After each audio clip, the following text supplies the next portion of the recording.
The Silhouette Curio is capable of embossing and debossing various materials. The Emboss panel includes a Print and Emboss section. This feature allows you to print an image with registration marks onto a material surface, which can then be embossed with the embossing tool. The printed image can have an embossed effect applied around its outer edge. You can also select to fill the image with an embossing pattern. If you wish to deboss a printed image, follow the same steps explained in our print and cut video, the difference being you will use the embossing tool in the Curio instead of the blade tool.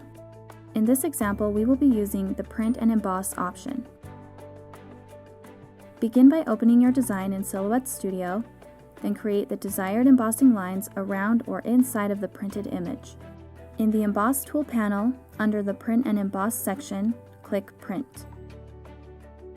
This will send your design to your printer to be printed with registration marks. Allow the ink on your printed design to dry thoroughly, then place your printed page face up on the Curio cutting mat. Next, we must load the cutting mat into the Curio. Twist the blade until the blade depth number you want is lined up with the mark on the base.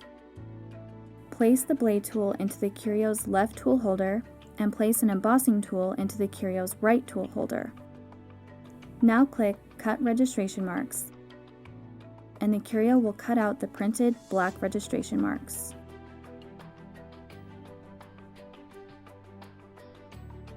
Remove the printed page with the cutout registration marks from your Curio cutting mat. Now place the printed side face down onto your embossing mat. Slide the 3 small black squares that came with your Curio between the printed image and embossing mat where the registration marks were cut out.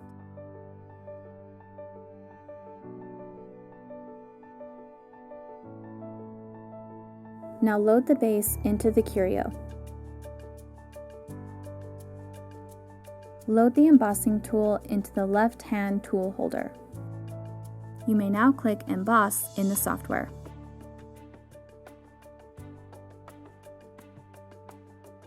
Then remove your printed image from the embossing mat. See the other videos in our Curio series to learn more about your Silhouette Curio.